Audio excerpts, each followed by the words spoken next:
Okay, everyone, I have got Paul Heitsch here, and we're going to just go ahead and we'll let the stragglers in as we speak. And it's weird. We've got something going on with connections because I've seen 3 people come and go like twice. Yeah. So I think somebody's trying to get in.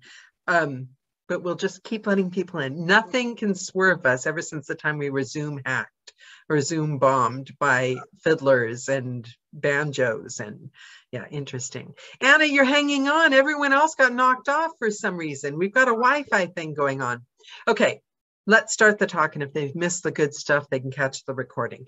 We've got Paul here today. And I know Paul by reputation, because if you're an audiobook narrator coming into this world, for some reason, you're just one of the people that you know. You're like, it's like Paul, Johnny Heller, Sean Pratt. You know what I mean? But you're very grown up in your persona. So but then when I saw your experience and everything, and you have quite a heavy engineering background and some hardcore musical experience, which I want to delve into later, because I've got some exciting stuff that I'm exploring that I'm trying to figure out. And I think you can add dimension to that with your experience. But the thing I'd like to know most of all is 10-year-old Paul. I have this, here, people are starting to come back in. So I have this theory about all of us, that there's a core of who we kind of, the roots of who we become when we're young, before the influence of the outside world. You know, when you're that age where you just, maybe not exactly 10, but when you're just starting to dream and plan and you know, what do you want to be when you grow up, for better or for worse. What was 10-year-old Paul thinking he wanted to be when he grew up and do? And what excited you? What was your favorite thing when you were 10? When I was 10, geez. Well, I liked watching variety shows on TV, like Bobby Darin had a variety show, and Flip Wilson had a variety show. I remember Flip Wilson. And you know, and Carol Burnett, and that's I wanted to have my own variety show where I would come out and I would be like the host, and you know, do a number, and then everybody would applaud, and then all my cool showbiz friends would come on, and we'd be the cool kids on camera for an hour. That was my aspiration. That was like the golden age of TV, wasn't it, though? Like well, proper. I mean, you laugh so hard you almost wet your pants on Carol Burnett. Yeah. She's still on. Those programs are still on. They're still being rerun, you know, late at night. And my wife and I sometimes will just, you know, we'll just be chilling out because we don't have anything to read or whatever, and turn on Carol Burnett. And yeah, it's still hilarious. It's still just so funny to watch. I might need to look a Carol Burnett show up tonight. I haven't watched anything like that in ages. Yeah, so it's on MeTV. I don't know if you get that as part of your package, but yeah, it's on MeTV late at night. I'm kind of reliant on YouTube over here because we don't get. They're not as well. They are nostalgic, but it's another country, so they're nostalgic for other people's childhoods. Okay. So were you in school plays? Were you? You know, I'm going to be an actor. Did your parents encourage it? I acted in plays in high school, and that was my mom trying to help me form a group of friends. Like I didn't have a very big or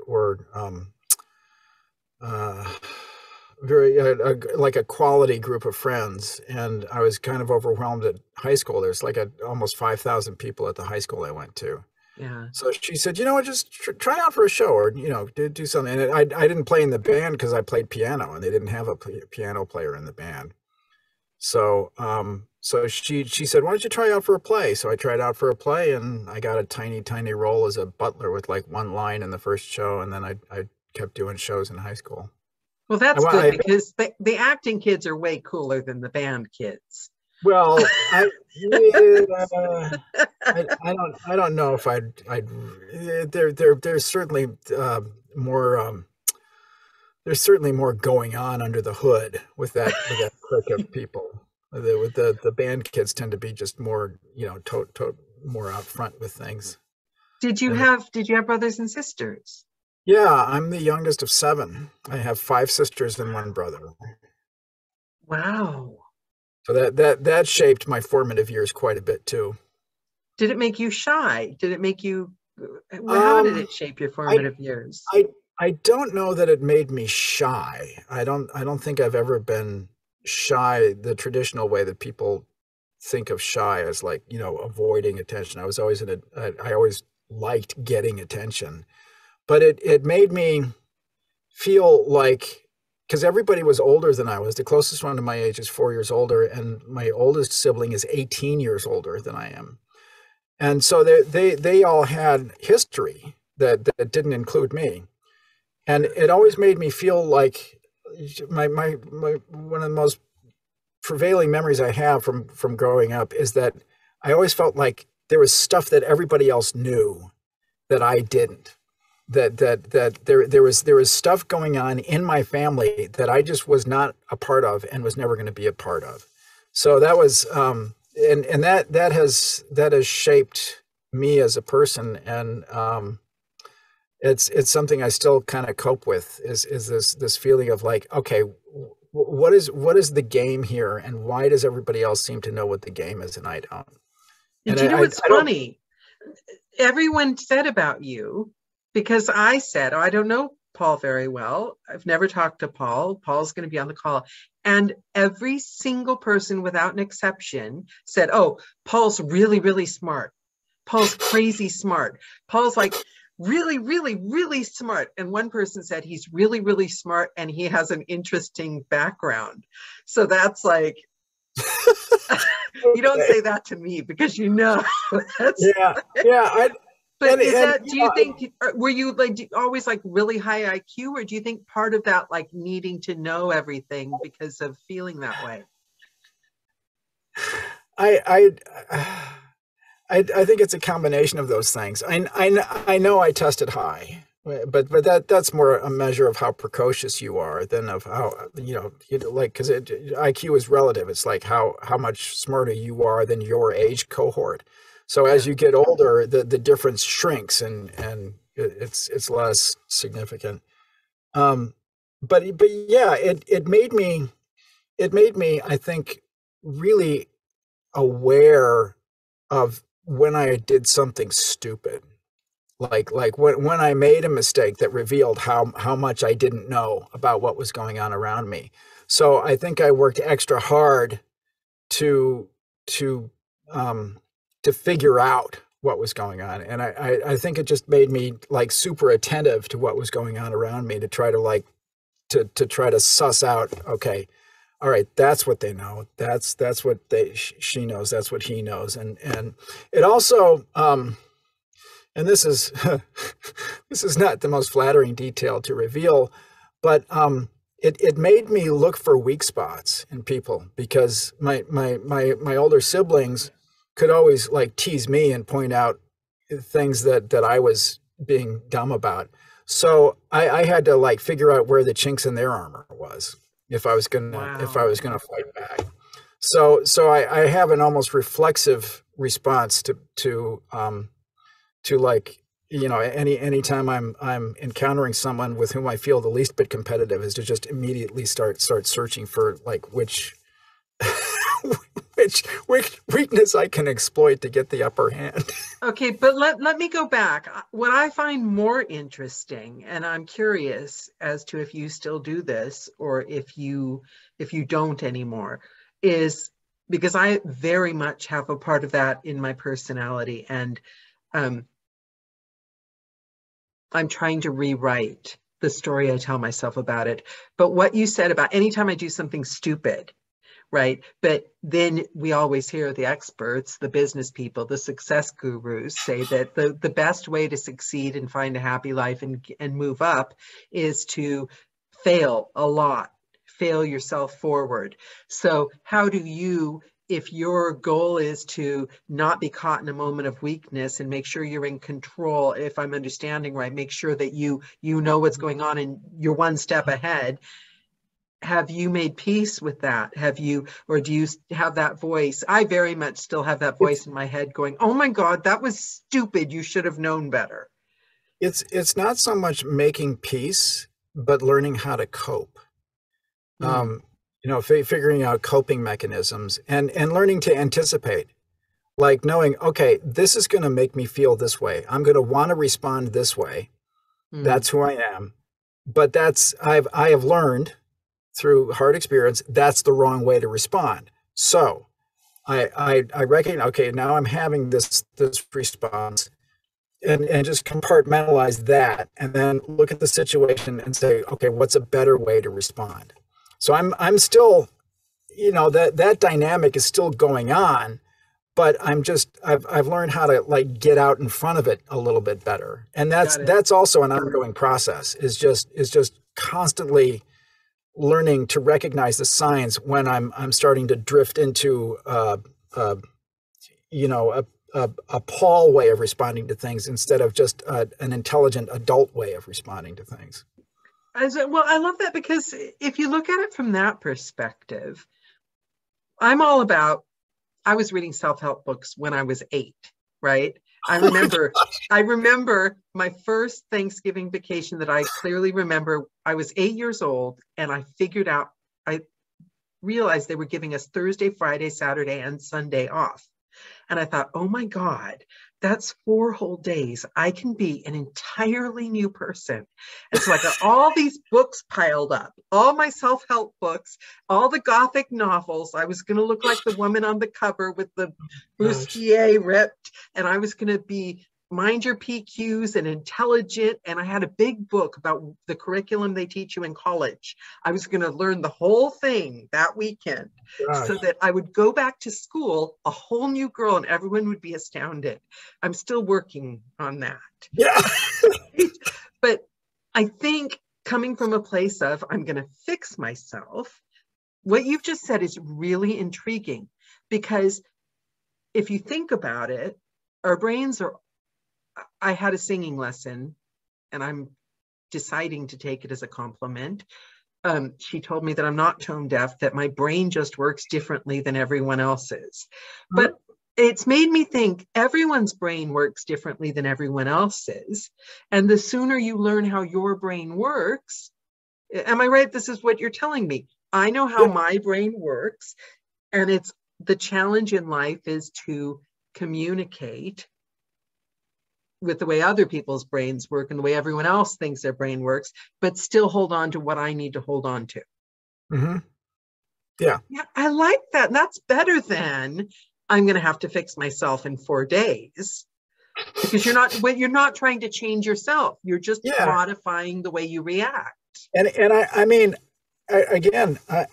I'm in my 60s, and this has been an iterative process where I have tried to change myself, and I have like resolved, okay, I'm not going to do this anymore. I'm going to like figure out how to like just metamorphose into a different person who will be more successful and more self-actualizing, all this stuff. And then after several cycles of that, you start to realize, no, there's like some core essence of who you are, and it's burned into your boot ROM. It's never going to change. So just get comfortable with that. Stop like passing judgment on that and saying that's not who you want to be. Just say that's who I want. That's who I am, and figure out how to live with yourself and have the life you want without worrying about changing yourself. You figure out coping mechanisms or masking mechanisms or whatever. So that's kind of where I've gotten. And I have to say, getting into audiobooks was like pivotal in moving that process forward, because I have this field now where I love the work, I love the community, and it turns out I'm reasonably successful at it. So I can keep doing it as long as I don't screw anything up too badly. And the chances of screwing up badly are like exponentially lower because I don't work with anybody else. Like I'm not going to piss anybody else off with the way I behave when I'm working. Yeah. Or you know, when I'm like circulating around the office, I'm not going to like put anybody off and make them think about, well, you know, wouldn't it be better if Paul wasn't here? You know, that's part of a big part of the job that I really enjoy is just having autonomy and not having to constantly monitor how I'm behaving around other people. I can just be who I am and do the work. That's key for me. I never, ever. I mean, I like to think I'm unemployable, as in there's no way I could ever have another boss. My patience with that kind of dynamic and having to talk, and people value when Corona hit. Remember when Corona hit and everyone was like making a big deal about how they missed their friends over the coffee machine at work. And I'm like thinking, really? Because we're doing these Joe calls and we're talking to the coolest people that have had these amazing careers, and you miss Joe John Blow that happened to work with you, that was like completely from a different world, not very interesting, and always in a bad mood. Yeah, I have been in the professional adult world for over 40 years. I can count on the fingers of one mutilated hand the number of people I've worked with that I'm still like friends with. Not including the audiobook world. The audiobook world, I have dozens of people that I feel like are good friends. Right. That you know that are part of my cadre, and that was never the case when I was doing office work or corporate work. Because you chose your friends in this world through mutual interest and respect. And like, I can't tell you, I have the coolest friends in the entire world. Like, I'm shocked at how cool my friends are at this point. Couldn't have said that when I worked in an oil company. You know what I mean? Yeah. So I want to hear, I want to start in the beginning, but I really want to get to a certain point because I've got a burning question to ask you. Okay. But, so you've got a heavy engineering background, recording, sound, you know, the hardcore stuff. And how did you start with all this? How did you go from the boy doing the plays to where you are, to not to audiobooks? We're talking before audiobooks.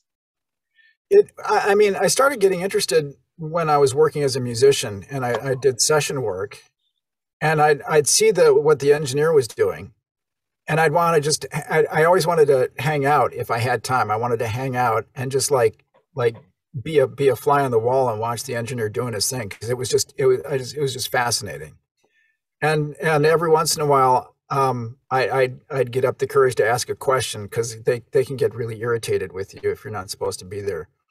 And says, okay, what are you doing there? And sometimes there were some of them who were like really grateful to have somebody that they could show this stuff to, who was like not you know, that they could just, because that's when you see how cool they think it is and how cool it really is. So they, you know, you'd show me, okay, this is why I'm using this EQ here, because listen to the difference when I do this and when I do this. And, oh, okay. And it also taught me what to listen for and how to listen. Then I got a job in 1990. I got a job through a friend of mine as a composer and sound designer for a game company in Chicago. Wow. And that's when I really started having to learn engineering and production. Wait, when you got that job, were you like, wow? I mean, that's like a big deal. I walked out of that building after they made the offer, and I did like a Rocky thing, like I know, I mean, right? I'd been freelancing as a musician, and I just recently gotten married, and we wanted to start having kids and get a house. And I was like, how can I like plan for that if I don't know that I'm going to be working 2 months from now? Yeah. And I got this job, and the salary was decent, and it had all these benefits. I don't know, the health benefits back then were like, it was like a full ride scholarship to healthcare. You know, I remember good healthcare, and they were like, the companies were proud to give it to you, and they were excited to announce it. While I was at that job, I had a back injury and had to have surgery, and I was in the hospital for like, what was it? Almost 2 weeks. And my total bill for that was about $8. And that was to pay for a meal that my wife had brought to her when she was visiting me in the hospital. Everything else was paid for. Everything. Yeah, see, that was good. That job, how long did you have that job? Almost 7 years. Wow. Now, see, because I wouldn't, that's not, did you enjoy it? I bet you learned exponentially on it, didn't you? I really enjoyed it the first couple of years. And then after you've been doing something like that for a while, there's the honeymoon period, and then there's the period where you're just like, okay, it's still a really cool job. And then the more deeply you become embedded in the environment and with the people and the politics, and you start to hate them, and you're like, I should love this job. It's a good job. I can't leave this job. It's too good. But you start dreading going to work in the morning. I would be having fights with people in the car before I ever got to work. I would just be talking to myself, having an argument with somebody who was not there, that I knew I was gonna run into when I got to work. That's when it's time to move on. Well, yeah. That's always, that feels like the nuclear option, though. When I know, and our need for security, even though it's false security, is always stronger. We always stay way longer than we should, don't we? Yeah, and my wife and I were both working full time for a while I had this job, and then she got pregnant with our daughter. And then after our daughter was born, she left the workforce, and she's been a full-time mom, working as a full-time mom ever since. So we went down to one income, and we bought a house. We did the whole thing. We bought a house and a car and a minivan. But how did you make your escape? What did you do? They laid a bunch of us off. They laid off like over a third of the workforce, and most of it was a company that made arcade games, and I was working mostly for the pinball games, and they just decided they were getting out of pinball, and they laid off almost all the pinball staff, and so I was part of that. Yeah, see, that's how I made my brave exit too. I got made redundant. I like to think I would have had the guts, but like you, we just literally bought a place. Right then, but so how'd you feel when that happened? It was devastating. It was like, terrified. Yeah, I was terrified. I was ashamed. I had to tell Vicky I don't have a job anymore. I didn't know what I was going to do. Did not know what I was going to do. Had to apply for unemployment and go through all of that, and yeah, it was. Looking back, I remember the fear and just everything. But looking back, it was like growth. What does it feel like growth? Like, thank God it happened kind of thing. Well, not so much thank God it happened, but just now I know it's survivable. I can have something catastrophic happen, and it's not going to kill me, and it's not going to wreck my family. Yeah. And it turns out maybe I'm more resilient than I thought, and I can figure out a way to come out of this okay. And the security was in you. It wasn't in the paycheck and the job. It was in you, and you'll always be able to create something else. Mm-hmm. So where did you go from there? Did you go straight to audiobooks or? No. Oh, no. Audiobooks was just like 10 years ago. This was in 96, late 96. Right. I did freelance for a while. There were some other game companies around Chicago, so I just picked up freelance work, composing and doing sound design for some of the game developers and trying to hook up full time. And then I finally wound up getting hired at this place, O'Donnell Salvatore, which is a jingle house in Chicago. and they had talked themselves into being the sound production service provider for the company that was making Riven, the sequel to Myst, which is a Myst. Myst was this big computer game, and then they did the sequel Riven. So, and they didn't have any. The two guys, Marty O'Donnell and Mike Salvatore, they were jingle guys. They had done advertising stuff. And Marty was a gamer, but he didn't have any practical experience developing sound for game, and I did. Do you play games like for enjoyment? No, they're too not like gamer games. I don't play like computer games. I I play solitaire on the computer because that's soothing.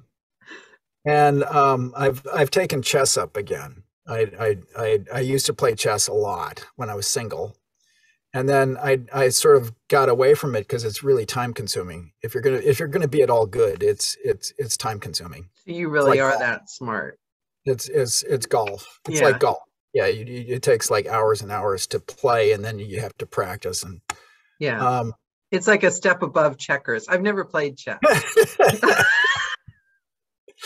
But like it's like heavy logistics and yeah, you have to be able to recognize patterns, and you have to be able to move things around in your head and see what the board's going to look like if you make this move and your opponent makes that move, and okay, what's going to happen here. But I was just, and this happened about a year ago. I was just kind of prompted to like, oh God, I really need to pick this back up again because it's. Yeah. There's a whole story there, but I will not get into. But I was prompted to take it back up again because. Well, actually, I'm curious. I do have one quick question about that. Okay. Practicing chess again. Yeah. Do you think it has made any, if it's made any difference in your cold reading word to recording ratio because you're exercising, because you know how they say that people that are bilingual are exercising a different part of the brain. Yeah. And chess would, I assume, be doing the same thing in a different way. And so do you think that it's made any difference in the synapses? I definitely feel like I am better at like anticipating things, or like seeing what's going on right now and extrapolating, okay, that's where this is going to go. Yeah. As far as helping me with audiobooks, I don't know if it's done anything other than just help me stay focused more consistently and longer. That's always a problem for me is not I will drift out of whatever it is that I'm working on. My focus will just wander, and and even while I'm performing, and now I find that it's much easier for me to sustain the focus that you need to really to connect to the story and do it justice. I love that. I'm working on a theory. I love that. But except not enough to start playing chess, but I do love it. Possibly to find another avenue to get the same effect. But I'm really, really thinking, and what made me think this was singing, and I won't go into a long story about Daniela's life because obviously I'm interviewing Paul, not myself. But I think that you would have some insight into this. That everything we do in our lives, that we're like, how they keep saying our voices, that we're athletes, we have to watch out for our voices, right? Mm-hmm. So if you're following that theory, when I go in and record, I've never sung in my life because I used to be obsessed with musicals. Like I knew every word to every musical. And then I had some very bad feedback when I was like 10. Oh. And the neighbor poked her head over the fence and said, "Oh, don't give up your day job." Oh, right? That same neighbor's on my Facebook, so I need to be careful to edit that part out. But then I went and told my mother, and my mother said, "Oh, honey, everyone knew you couldn't sing." The last one to figure it out. So I had been singing loudly at school, walking down the street, riding my bike. So at that point, I thought, "Oh my God, they all everyone knew but me." So I stopped. Oh, But I have a theory that that kind of thing, it develops kind of a self-consciousness. And like dancing, I never thought I could dance because I suspect that's not because anyone said anything, but because I really can't dance. But I think that that self-consciousness, when you go into the booth, you bring it with you. Yeah. And especially the singing, because I think that it creates limits on where you use your voice and how your brain connects to your voice. And so you having an ear, having grown up around music and being a pianist, right? That's how you pronounce it, pianist, Yeah. and professional, and also the engineering side of it. So you've developed those grooves in your brain. So I am now taking singing lessons because I think that I need to get over myself because even if it's subconscious, I think that those traits in our personalities come through in our read. And so like an opera singer, a dancer, they're bringing a strength into the booth, like you playing chess, and it's helping your focus. My acting experience, I have literally no boundaries, and I've trained in method. I've done, Meisner, all that I can bring into the booth. But then it's our job to work on the bits of our personality that we get blocked on, don't you think? So do you think singing, not only that, but learning to listen to yourself and move your voice around? Because I only talk from here now because I've had throat problems. Turns out you're not supposed to record for 2.5 years without a day off. Oh, yeah. Yeah, take the day off. But so what is your thought about that? About it's hard for you to look from the outside because you are who you are and you already have that experience. But what is your thought about your musicality and your training and how it informs, looking at it from the outside, how it informs your approach to your job and your acting in the booth? I'd be fascinated to hear that. There are two ways or two angles of approach that where I think my musical background factors into being an audiobook narrator. Yeah. One is just the oral sense of like where's the melody in this sentence? Where's the how does this paragraph develop, and then how does it resolve? And the overall arc of the story. It's like understanding how a piece of music where the theme is declared and then it's developed, and then there's tension created by moving away from the tonic, and then typically you resolve the tension at the end by returning to the tonic, and just having been so immersed in figuring out how to perform that, it really informs how I approach a text. But is it like muscle memory or a thought process as you're recording? It's not a thought process. It's not muscle memory or thinking. It's nonverbal. It's just a sense of how to take in the material and then how to render it back out. I have I have a good ear. Like I can hear a piece of music and then be able to play it by ear. Have you always had a good ear? Were you raised? Oh yeah. Did your parents? Were you from a musical?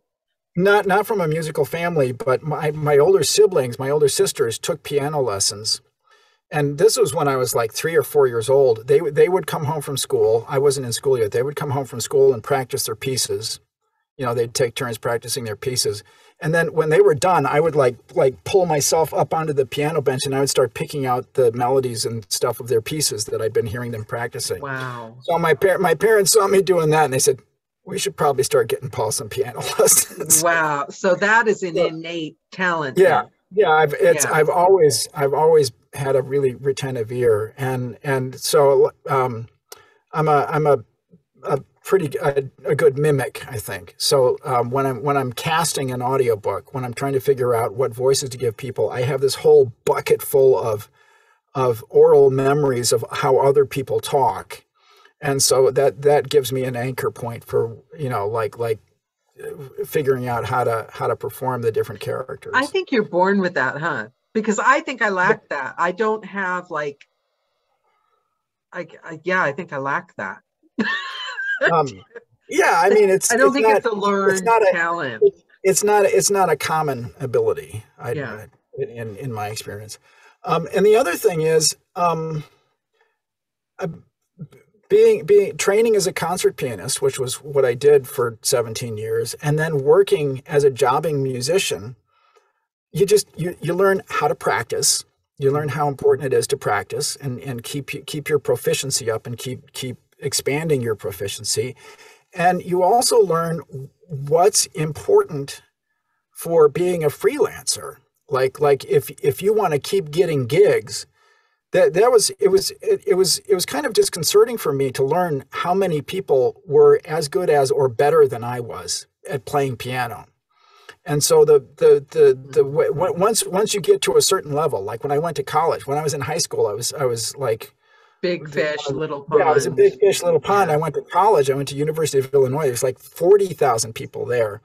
And there were, the first week I was there, I met like a dozen other pianists who I knew for a fact were better than I was. They just were. And that was kind of shocking. So better as in more talented, or better as in more practiced? Yes, yeah, better, like more talented, yes. better musicality, and better physical mechanism. I have always struggled with being able to play stuff really fast. Like I just do not have the physical mechanism either in my hands or in my head to play difficult music that's really fast. And there were people that just, it seemed effortless to them. And I was just like, okay, so, I'm never going to be a concert pianist. What am I going to do? So I became a session pianist. I played for jingles and for other things. But what was important for me to learn doing that was you show up on time. You figure out what it is the client's looking for, you dial it in, and you deliver. And that took me a while. I mean, I didn't just like break in and know how to do this stuff. I made a lot of really dumb, bad mistakes that took a while to recover from. But eventually I figured out, okay, this is how you get over as a freelance musician. And that process, of that learning process, now kind of informs how I conduct myself doing freelance work as a narrator. Yeah, it sets you up like if I'm not looking for work while I'm really, really busy and don't feel like I have time, then when I'm not busy, there won't be work on the other side. Yet the time you got to look for work is when you don't need it. Yeah. and also just how to communicate with clients. Yeah. Like I see people asking questions on Facebook like, oh, this situation has come up. How do I communicate this to my client? How do I explain this to my client? And it's like, don't. It's just all your client worries about is, are you going to be able to get the thing done on time? Yeah. And is it going to be at the level of quality that we need? If the answer to any of those questions is no, tell them right away, okay, this thing has happened. It's going to delay delivery. Or, my house is flooded. I have to record part of the book in a different room. Or whatever. Just tell them what they need to know. Nothing more. Don't loop them in. Don't spin them up in your drama. They don't need to hear about that. And that's a big lesson. And it's a hard lesson because when you go from working corporate, if you're a type A person like I am, if you're used to always doing everything perfectly or making damn sure it happens on time, you meet your deadlines. When things go wrong, the client never sees it because you've taken care of it. And then you go into audiobooks where you can't control, the editors are wonderful, but you can't always control them. They could have a life emergency. Yes, it's a great idea to always have buffers, but I guarantee the minute you get the buffer, you're going to get sick, your kid's going to get sick, your house is going to blow down, and 20 other things are going to go wrong. So you don't have control, and that's a hard lesson to learn. And you can't show that. You can't show the client your lack of control, because you still have to appear professional. I erred on this. I mean, I've made very good friends with some of my writers, but it is important to manage the boundaries, because you want to be a safe place for them. That you want them to be able to hand their baby to you and know it's in good hands. You don't want to be the babysitter that shows up stinking of bourbon. You know what I mean? No. And well, or that that just doesn't show up on time. So you're late for your reservation, and what I was sorry, did I get you off track? No, you were talking about like having buffer in your schedule. I just got asked by a publisher if I was interested in submitting for a book, and they gave me the deadline. So I look at my calendar, and based on their estimate, it's like an 8-hour book. Based on their estimate, I can Tetris things around on my calendar and plug it in and make the deadline with like 1 day to spare. So I thought, okay, that's not brilliant to do. So I wrote back and I said, I'd love to do this. I'll get you an audition later today, but is there any wiggle room on the deadline? I said, the 21st is doable if nothing happens. If nothing comes up, if nothing disrupts my schedule. So he got back to me and he said, don't worry about the deadline. I said, okay, fine. So if I get it, then I will, then we'll discuss about when it's reasonable for me to say. And that's part of the learning, is asking that question, but it seems so simple. But as a businesswoman my whole life, I didn't used to ever even have the nerve to ask that question. So I would just take what deadline, and it's always your dream book that's due on the really bad deadline. It's never the kind of dodgy book that you're going to have to help them with editing. That's never due like tomorrow. It's your dream book. But asking the question like you did, that's a smart way to do it. Sure. I can deliver if you want me to, but it's cutting it close. No, nobody wants to be surprised. And so just, after a while you realize this stuff is going to happen. You're going to have to take the dog to the emergency vet, or just whatever. Something may come up, or you could get sick. You could have a sore throat for a day or two. I mean, there are things you can't control. So I typically try to keep my schedule just throughout the year with about a 25% buffer. So if I know a book can be done in 4 days, I'll give myself 5. And that's how I try to schedule everything. And usually the deadlines are such that I don't even have to negotiate. The deadlines that I'm given are like, oh yeah, I can handle that easy. Yeah. And also, I think the one that I find very difficult, I still find it really difficult, is coming from an abundance mindset, because when you don't come from an abundance mindset and you're like, I'll do it all, then you say yes to things that you perhaps shouldn't be saying yes to. And even though they're good projects, they might be really great projects for someone else. And you're not suited. You know that you're going to be like, you can do it.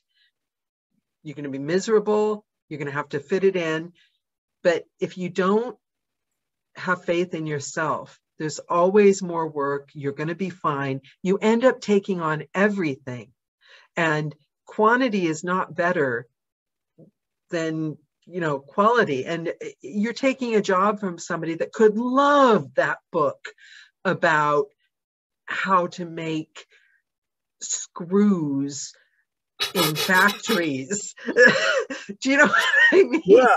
No, and it's maybe the hardest lesson to learn. And the last thing that people do learn when they're doing this work is it's so hard. No can be your best friend.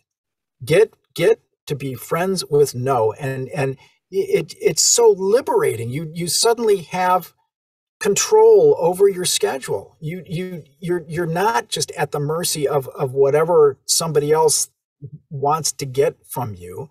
And yeah, you can, and that's another great thing about this community is you start developing relationships with people that, you know, in any other industry you would just think of as your competitors and nothing else. Yeah. And in with narration, I think of other narrators as colleagues. It is so rare that I like resent somebody because they're getting titles that I want. Yeah, you try to go there sometimes, don't you? But it happens. It happened. I see. You know, somebody got something. It was like, why did they pick him? I should have been the one they thought of for that book. But that's very much the exception. And in most cases, I just think of them as colleagues and in a lot of cases friends. And yeah, I mean, if somebody says, you know, would you be interested in doing this particular genre? And I say, no, that's not something I'm comfortable with. But here are 3 people I know who work in that genre, and I think they'd be great. And we feel, because I had that happen. I had a book that I auditioned for that I really kind of wanted that one. I thought I was the guy, and they made it worse by saying it's between you and one other person, and you're both exceptional. I hate when they do that, because if it's between me and one other person, it's always going to be the other person. I'm the person, but I mean that I'm not saying that in a self. I'm the person that you either love or hate. I'm not the person you go away and think about and then come back to. If you have to think about me, you don't choose me. I just know that about myself. If they don't love me immediately, they always go with the other guy. But that's fine, because I get the ones that do love me immediately. Yeah. But this one, I was sure I was the guy. And she came back into that whole, I'm so sorry, but you know, I'll definitely. And my first thought was, I was the guy. But then I thought, I thought, wait a minute, that could have been, that's probably somebody in Cup of Joe. That's probably one of my 600 friends. Maybe it's somebody that's like only on their second book.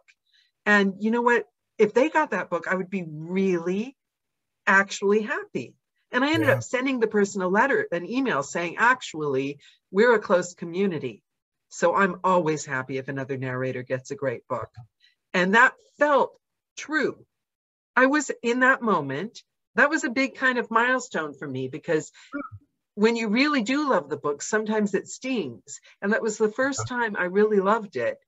And it didn't sting because I've got so many friends. Yeah. And I genuinely want them to get those great books. Okay, so we've got an actual question. Sorry, guys, I didn't even invite questions. There's so much good stuff to talk about. I forgot all about the whole question thing. Did you ever have to work in studio with someone you were starstruck by? There, not really. I did when I was working in the pinball industry. I went to London to record Gary Oldman, because we did a pinball about Dracula. We licensed the property. And so I had to go over to London and record Gary Oldman saying things like, shoot the left ramp, jackpot. You know, do you remember where the studio was? Yeah, it was in London somewhere, but yeah, no, I can't. It was about a 10-minute walk from Leicester Square. That's all I know. Okay. But he was, my gosh, that guy was such a pro and such a sport, because he'd had to work with a vocal coach to get his voice down into this very low register to play. and he hadn't done the part for like 8 months by that point. So he was like, before every line, he was like doing exercises and getting his voice down into the register so he could like at least come close to voice matching the character from the movie. and like we're doing this really goofy stuff, shoots the coffin, just stuff that's just totally. And I think he was compensated by getting one of the machines, which is not nothing. They're worth like $3,500 or were at the time. But that was like what he was promised. And I don't know if he had some side thing going with the company or not. And here's this guy who's just some nobody from a pinball company in Chicago directing him, saying, "I'm sorry, can you just give that a little more zutz? This is like the big moment of the game." And he did it. I mean, he did everything I asked him to do, and then he agreed to pose for a picture with me after the session. So, I mean, after the first like 5 minutes or so of being in the room with Gary freaking Oldman, it was just like directing any other voice talent on a session, on a VO session, and so that went really well. I was super impressed with just what a pro he is and what a sport he was. I mean, there was never a time where I felt like he was looking at his watch, to see how much he really wanted to make sure I got what I needed from him. He's a professional, and he respected you as a professional. Mm-hmm. And I love that. You do know that every time your name comes up for the rest of my life, I'm always going to think Pinball Wizard.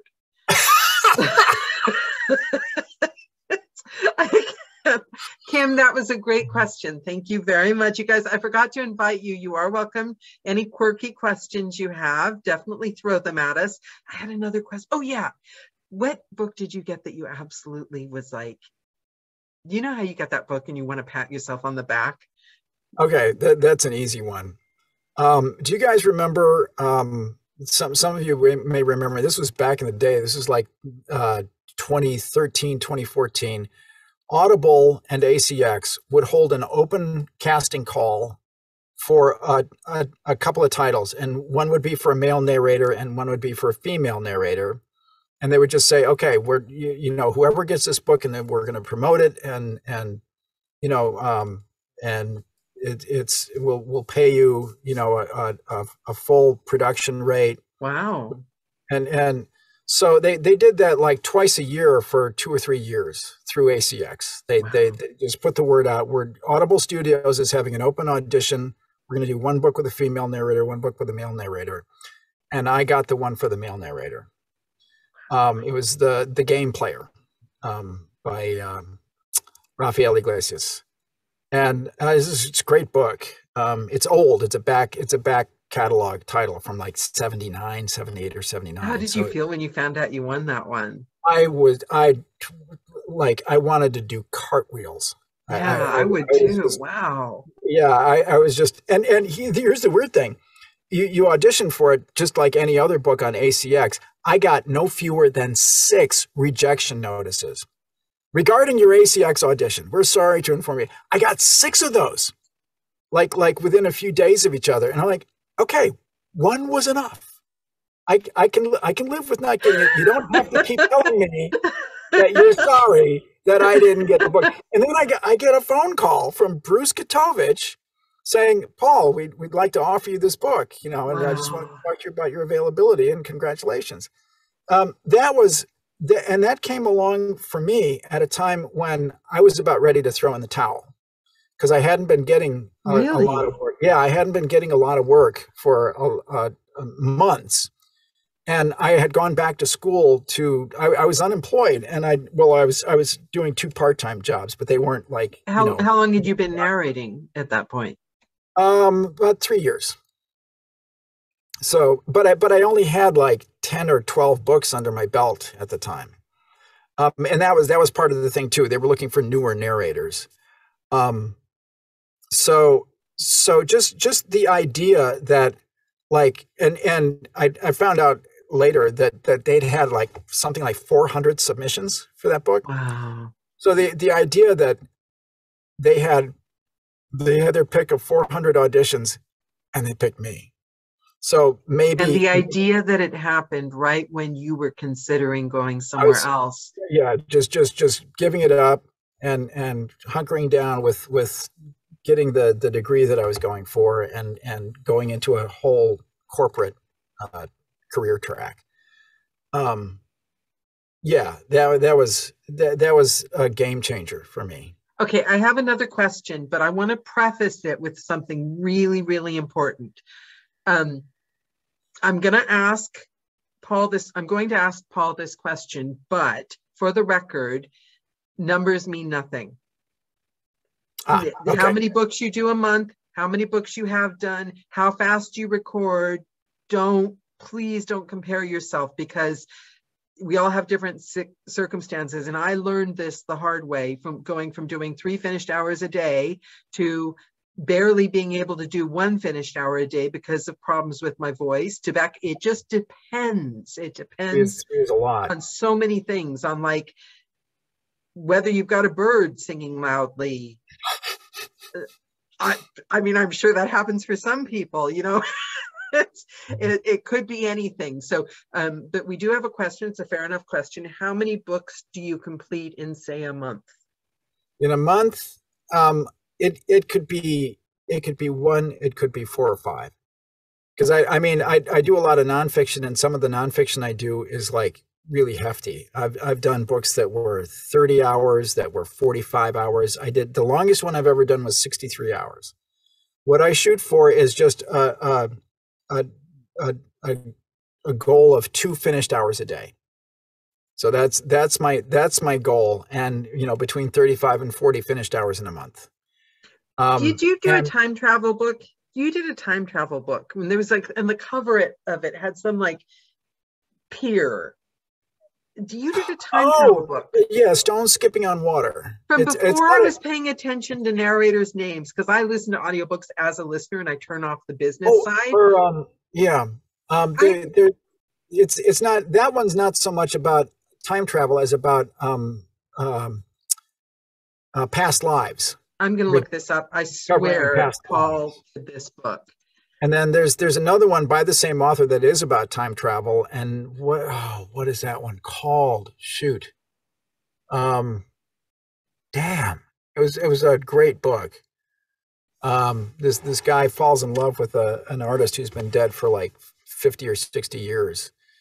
And he's able to travel back in time to save her from the horrible fate that otherwise would have befallen her. Yeah, because I think I'm one of your listeners. Oh. Well, thank you for listening. You're welcome. Thank you for narrating. And it's obviously memorable because I've listened to millions of them. But as I'm hearing your voice, I'm thinking, wait a minute, I know that voice. So I've got a question for you that I ask everyone. And they all love it so much. When you're in school, right? Capsule, yeah. Thank you, Kim. You knew I was going to ask you guys. When you're in school, other schools I've heard have put a time capsule in. And everyone could put something in the capsule they would want dug up like 20 years later. And I love that idea. I never got to do it. So I make the guests tell me what words of wisdom, what funny thing, what would you put in that capsule for our YouTube audience in 60 years to unpack and see? Oh my gosh. I don't know. I mean, there are things that are important to me personally, but they are so personal to me that 60 years from now, I can't imagine anyone being the least bit interested. And I also don't feel like I personally have created any kind of legacy that would be memorable 60 years from now. That's like the plan. But is there a lesson? Maybe look at it this way. What would you say to young Paul that you wish you could have known years ago? Well, one is stop looking for conflict. The world is enough to just have it there for you to experience, and you don't have to worry about where you stack up You know, Mhm. stop worrying about where you stack up relative to other things. Because I was saying, you know, the cold slap in the face of realizing there were people who were much better than I was, or who were I was never going to be as good as, and just how kind of discouraging that was. Just accept that you're who you are, and you know, be a good version of you, and let Yeah. that be enough. Um, And that goes back to the how many books a month question. yeah, yeah. Yeah, it does in a good way. And I hope, and I'm not being, by saying that, it's a very valid, good question, but I think it has a deeper answer. And it's that the how many books Paul narrates a month isn't what counts. How many books you narrate this month as compared to next month is Yeah, what's important. if I mean, yes, always look for things you could be doing better, better Yeah. time management, better preparation, um, you know, better research. But yeah, mostly just better physical technique, so you can sustain your voice from morning to early afternoon to the end of the day. Yeah. Just figure out what process is going to work for you. Find your comfort zone, and then once you're in your comfort zone, then start looking for you know, just things that you might be able to do better. Yeah, Things like that, then you can start taking singing lessons, learning yeah, chess again. yeah, All the big, which I know it sounds like, what's the expression? First world problems, third world problems. yeah, You know, it sounds like that. Like, but it's true. Once you get over the how am I going to meet my deadlines? How am I going to do enough books? yeah. Then you get to the point of how am I going to be really present? How am I going to do this better? And that's the fun stuff, isn't it? Yeah, and I mean, going back to my piano days, and now my days narrating, I find I do my best work, um, my most gratifying work, when I'm staying within myself, when I'm not like Yeah. pushing, when I'm not stressing about am I doing this good enough? It's like when I just sort of let myself be, and just like I'm focused on the task at hand, and I'm not like questioning everything, and I'm not listening to everything and monitoring everything. I I'm love that so much. just staying within myself, and For staying. life, not just Yeah, for the yeah, book, for life. yeah, because Because you can yeah, relax, you know. yeah. You don't have to constantly stress about, oh gee, am I missing something, or am I, you know, am I is there just something that I could be doing better that's going to sabotage me later because I didn't do it well enough? It Or just is there something I can be doing better and approach it with joy? I know that sounds really yeah, airy fairy, but yeah, the energy that we're putting into it, if we're enjoying what we're doing as well. I yeah, never ever considered actually enjoying what I'm doing yeah. until Now, recently. along with that is, you know, don't be complacent. It's Yeah. work, and it's supposed to be work. I always kind of bristle at this idea that, oh gee, if it ever stops being fun, I'm gonna stop doing it. It's not supposed to be fun all the No, but time. Nothing we're yeah, the doing is hard parts fun. but you enjoy, then you enjoy the challenge. You Yeah, enjoy yeah, that you've done it. You enjoy, because I'm a yes. workaholic. So the work itself is a joy in all its misery, Mhm. which But yeah, sounds weird. I don't have a lot of patience for the notion that you're supposed to be enjoying it because it's you know, it's something that you're called to do, and Yeah, it's a yeah, performance thing. And no, and it doesn't make yeah. you a better or more artistic person if you if you only work when you feel inspired to work. Yeah, That no, I agree. I agree exactly, because it takes hard work. I mean, yeah, I joke about not having a day off in years. There are ways that I could have probably done things differently, and I'm learning. But yeah, it's like the middle ground, right? I thought that I was not better than, I thought that I was kind of like, you know how people only eat lettuce and healthy food and they think that they're morally kind of like above people that eat like takeaways. I thought I was like morally above people that just thought it was all a picnic because I knew how to graft and I was killing myself and I was making, you know, but I made it happen and I met the deadline no matter, and I thought that made me better. But I'm now learning that I can still approach it with a determination, but I have to find a way to bring some of that joy into the hard work. Right. That's, I think, the sweet, sustainable. Yeah. Yeah. The sweet middle, because nobody's going to pay you just to show up. No. You know, and you'll sound horrible if they, you know, if you do, you know, I'm just so special. I don't have to train. But you know, if you show up, then at least want to be there as well, because nobody's going to pay me if I just keep overworking and sit there and go, oh God, you know, you can hear that.